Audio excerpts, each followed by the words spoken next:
इस वीडियो में हम देखेंगे कि डेफिनेट इंटीग्रेशन हम किस तरह करते हैं। तो हमारे पास है integral of cot X with respect to X from π/4 to π/2। तो देखें, सबसे पहले हम इसको बगैर लिमिट्स के जो है वो इंटीग्रेट कर लेंगे। तो देखें, हमारे पास जो है वो इंटीग्रल ऑफ कॉट एक्स जो होता है, इसको हम चाहें तो ऐसे लिख सकते हैं, integral of cos x upon sine x, क्योंकि कॉट एक्स जो है वो cos x upon sine x होता है।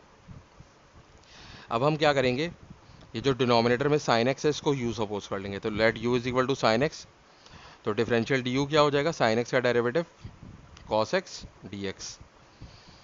तो integral of cot X D X is equal to integral of, अब ये कॉस एक्स डी एक्स की जगह पे आ जाएगा डी यू, और इस u की जगह पे आ जाएगा साइन एक्स की जगह पे आ जाएगा u। तो डी यू अपॉन यू का इंटीग्रल होता है एल एन यू प्लस सी, और यहाँ पे हम अब u की वैल्यू पुट कर देंगे। u की वैल्यू साइन एक्स है, तो L N of sine X plus C.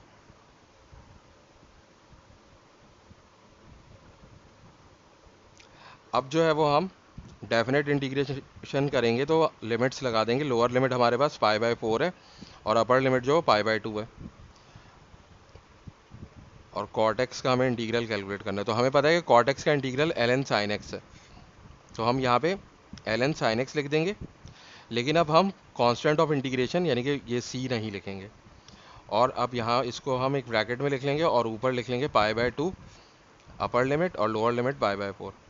अब एक दफ़ा हम x की वैल्यू π/2 पुट कर देंगे और एक दफ़ा π/4 कर देंगे और दोनों को माइनस कर देंगे। यानी कि हमारे पास जो ये फंक्शन है L N of sine X, तो एल एन ऑफ साइन π/2 हो जाएगा, और फिर minus L N of sine π/4 हो जाएगा। तो एल एन ऑफ ये जो साइन π/2 होता है, इसकी वैल्यू क्या होती है, एल एन 1 होती है, और साइन π/4 की वैल्यू होती है 1 अपॉन स्क्वायर रूट ऑफ 2।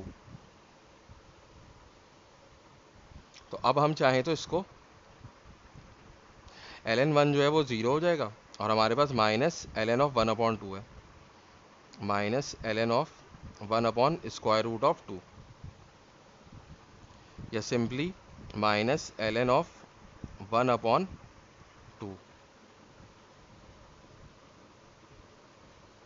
तो अब इसको चाहें तो हम ऐसे लिख सकते हैं कि 1 अपॉन स्क्वायर रूट ऑफ 2। तो ये जो है ये l n a upon b वाली फॉर्म आ रही है।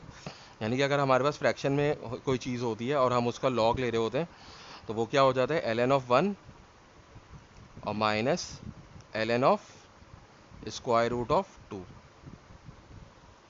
तो एल एन 1 जो है वो दोबारा से क्या हो जाएगा, 0 हो जाएगा, और ये माइनस माइनस प्लस हो जाएगा, और हमारे पास आएगा l N of square root of 2। तो अब जो है पावर इसकी 1 अपॉन 2 है, तो पावर जो है वो क्या होती है, जैसे एल एन ऑफ 2 की पावर हमारे पास क्या है, 1 अपॉन 2 है, तो ये पावर जो है वो कोफिशिएंट बन जाएगी एल एन का, तो ये हो जाएगा 1 अपॉन 2 और एल एन ऑफ 2, और ये हमारा फाइनल आंसर है।